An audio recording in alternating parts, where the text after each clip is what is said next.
So hello students, most welcome to the Thorax YouTube channel.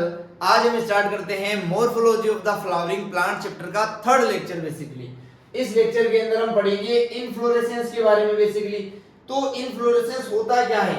एक किसी भी branch के ऊपर जो फ्लावर के लगने का अरेंजमेंट होता है उसी को क्या बोलते हैं? इनफ्लोरेसेंस बोलते हैं। बेसिकली चलिए वन बाय वन इसकी लाइन को डिकोड करते हैं आपके सामने। सबसे पहले तो हम समझते हैं भाई, सबसे पहली लाइन इसमें लिखा गया है a flower is a modified shoot. एक फ्लावर होता क्या है? अगर मैं एक टिपिकल फ्लावर की स्ट्रक्चर आपके सामने बनाऊं तो कुछ इस टाइप का फ्लावर होता है भाई। इस फ्लावर की स्ट्रक्चर अभी आगे पढ़ेंगे भी।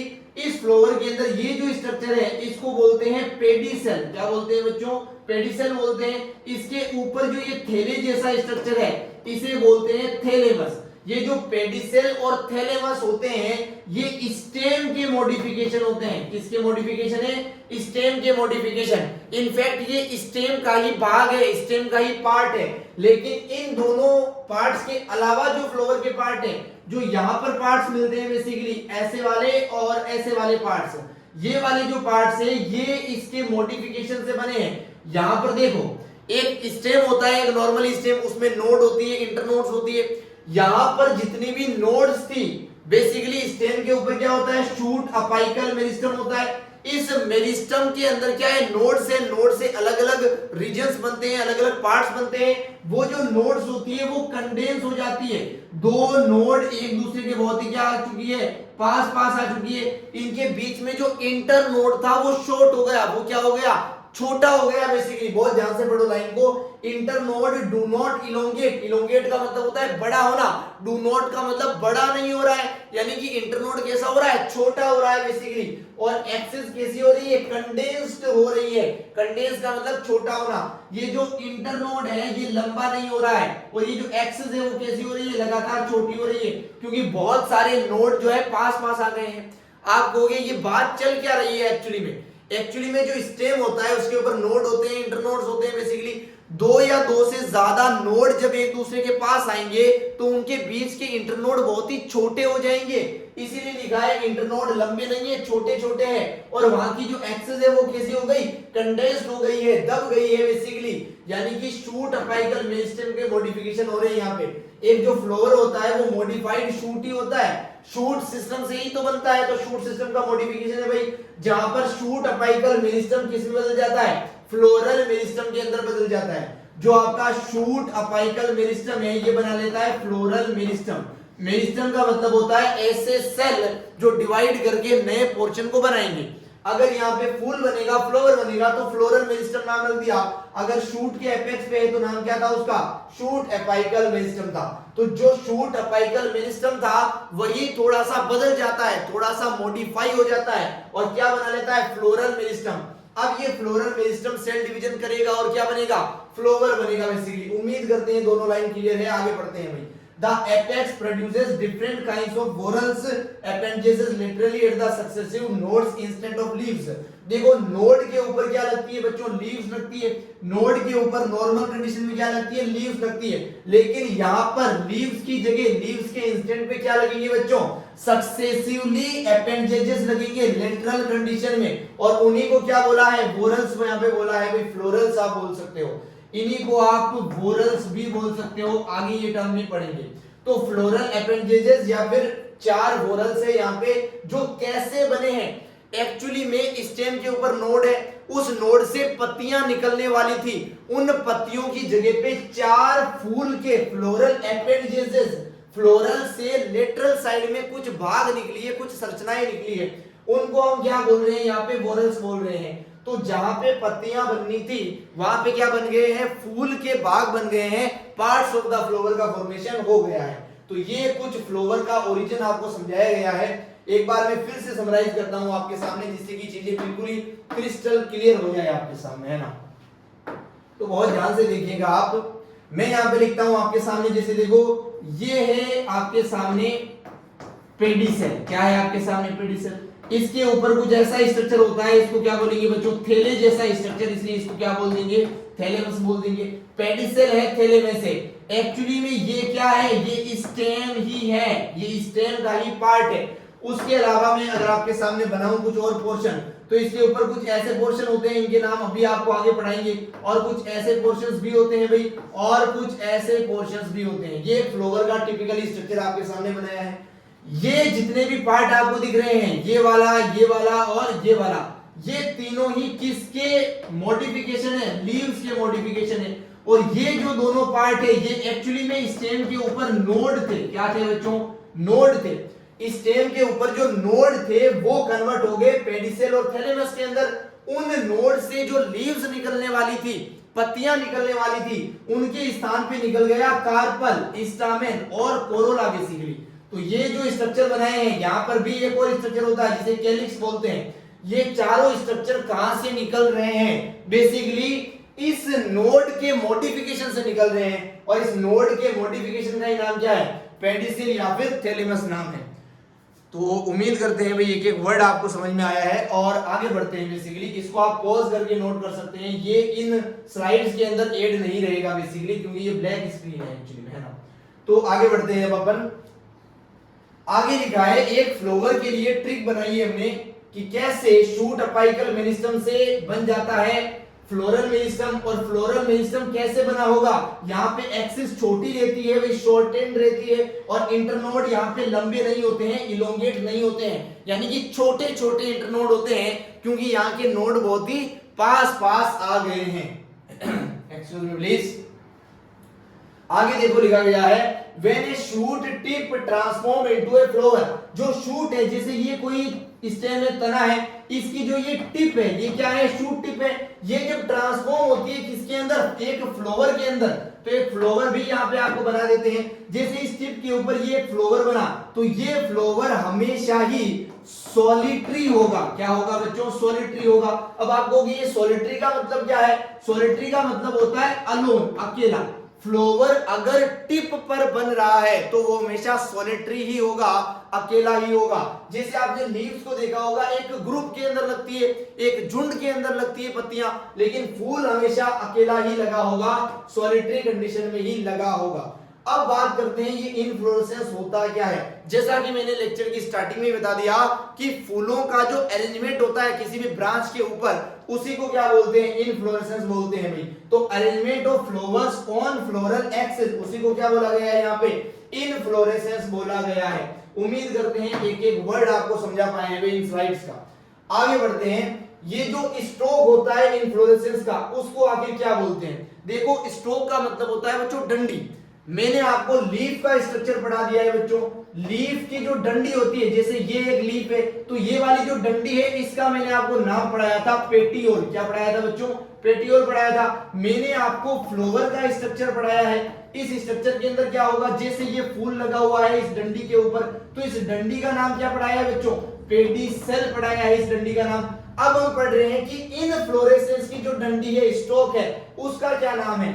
अगर ये कोई डंडी है, इसके ऊपर फूलों का अरेंजमेंट हो रखा है कुछ ऐसे, ये फ्लावर ही फ्लावर बन रखे हुए इस डंडी के ऊपर, तो इस डंडी का नाम क्या होगा? इसे बोलेंगे हम पिडंकल। क्या बोलेंगे बच्चों? पिडंकल। इनफ्लोरेसेंस की जो डंडी है उसका नाम क्या है? पिडंकल है।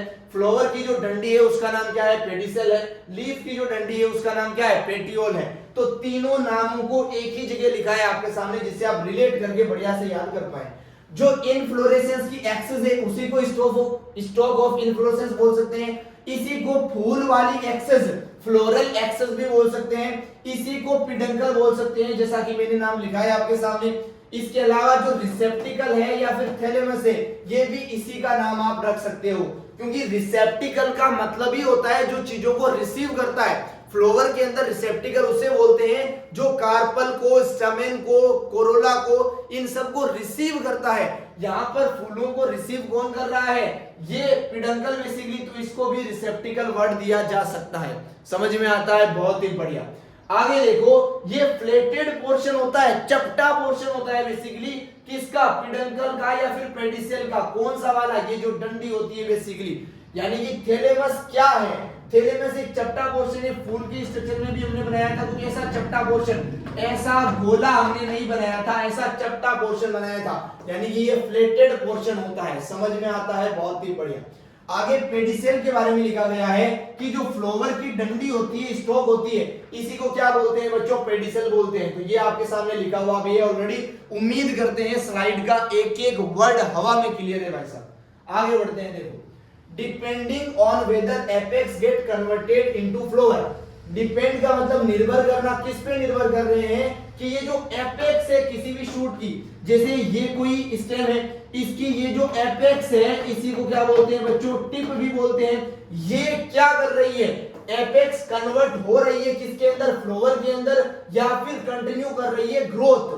अगर ये फूल बना लेगी तो देखो दो कंडीशन हम यहाँ पे ले रहे हैं। एक स्टेम ऐसा बनाया मैंने, एक स्टेम ऐसा बनाया मैंने आपके सामने।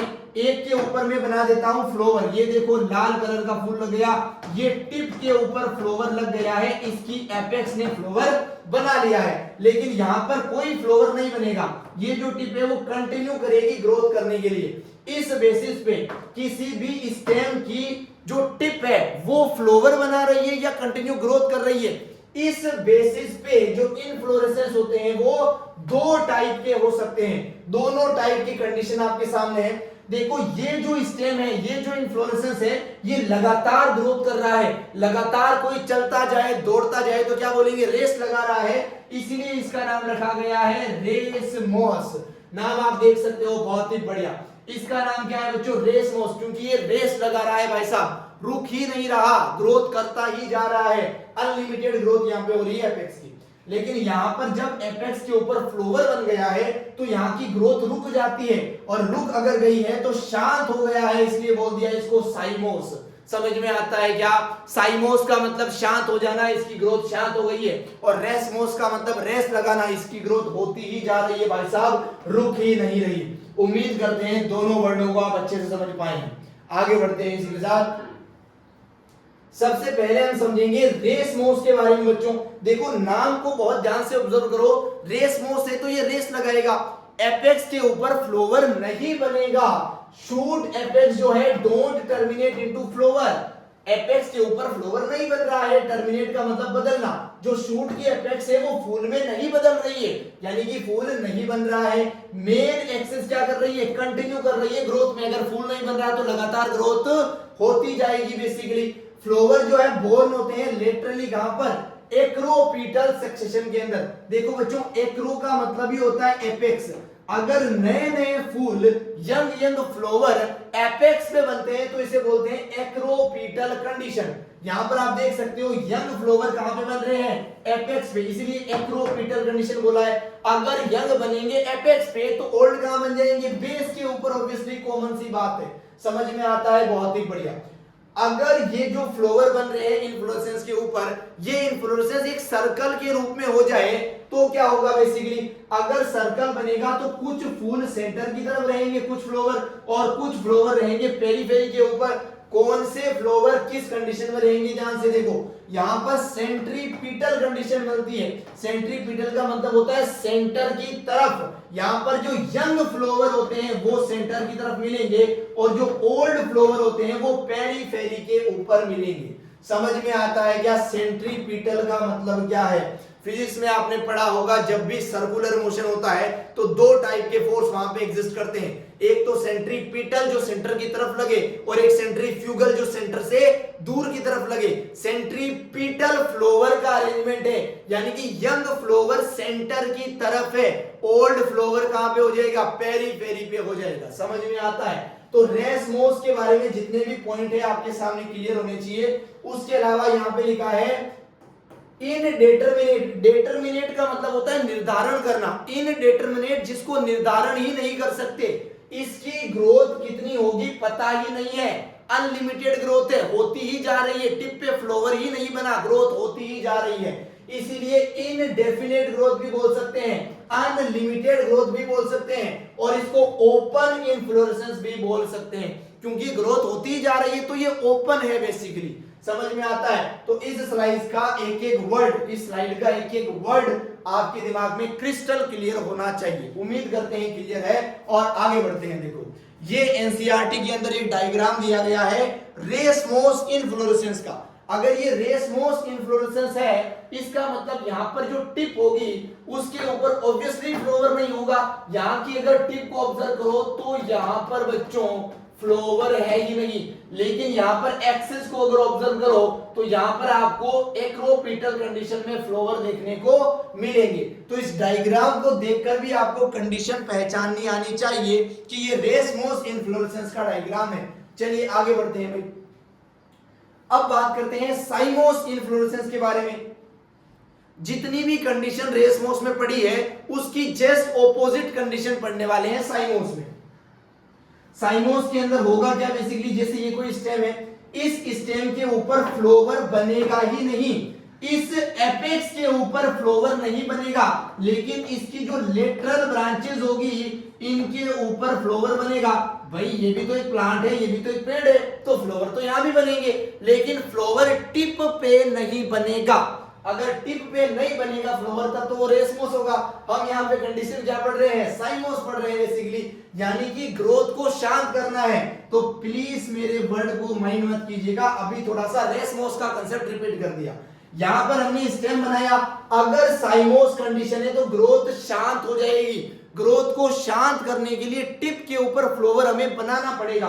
तो यहां पर टिप पे भी फ्लोवर बनता है और लेटरल कंडीशन में भी फ्लोवर बनता है। ये जो कंडीशन है यहां पर टिप पे फ्लोवर नहीं बनता है, लेकिन लेटरल कंडीशन में फ्लोवर बनता है। लेकिन ये जो कंडीशन है हमारे पास, यहां पर टिप पे भी फ्लोवर बनता है और लेटरल कंडीशन में भी फ्लोवर बनता है। उम्मीद करते हैं साइमोस और रेसमोस में कोई कंफ्यूजन नहीं है, समझ में आता है। आगे बढ़ते हैं। देखो साइमोस में ग्रोथ शांत हो गई तो इसको डेफिनेट निर्धारित बोल सकते हैं, लिमिटेड सीमित बोल सकते हैं, और बंद प्रकार का क्लोज टाइप का क्या बोल सकते हैं, इनफ्लोरेसेंस बोल सकते हैं। क्योंकि ग्रोथ बंद हो गई है ना, इसको डेटरमिनेट भी बोल सकते हैं क्योंकि निर्धारण इसका हो चुका है भाई। इसकी जो मेन एक्सिस होती है वो एक फ्लोवर बना लेती है अपनी टिप के ऊपर, इसीलिए ग्रोथ उसकी रुक जाती है, लिमिटेड हो जाती है।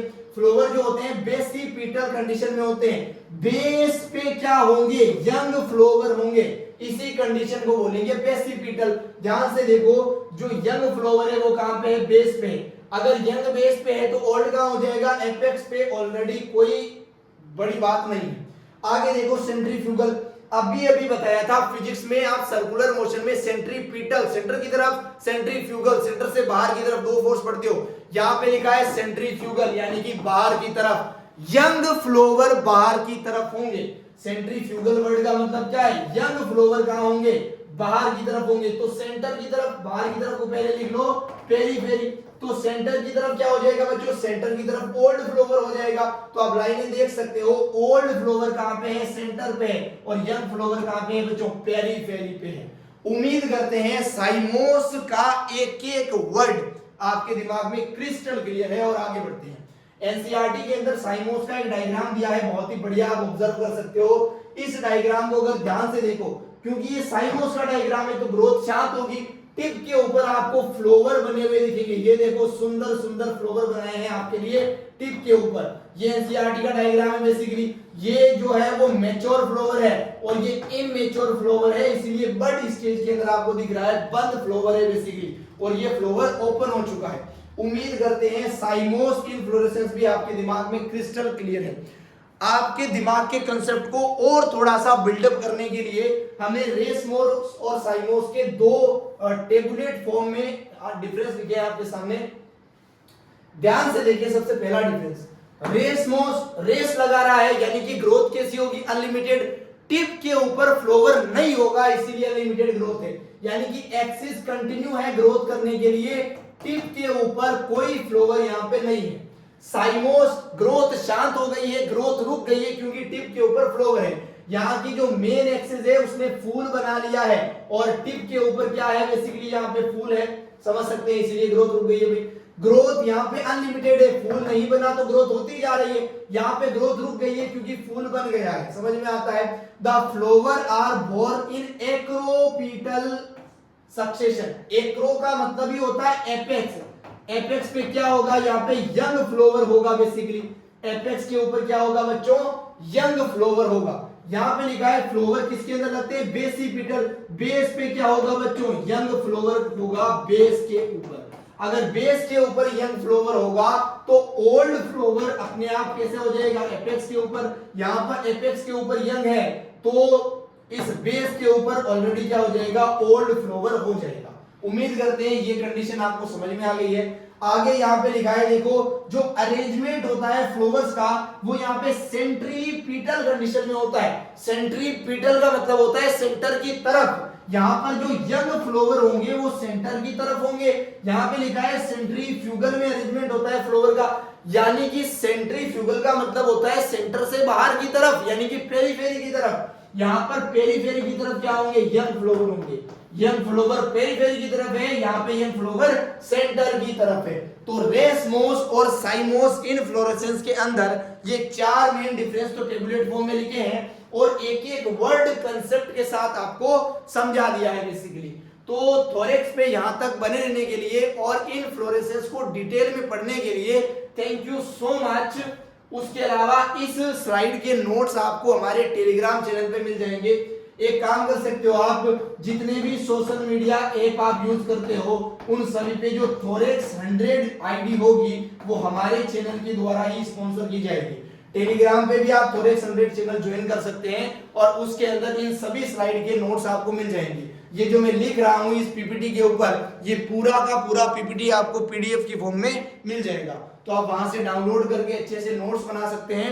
उसके अलावा कॉन्सेप्ट तो हम क्रिस्टल क्लियर कर ही रहे हैं। तो thank you so much again, हम मिलेंगे नेक्स्ट लेक्चर में। Chill then.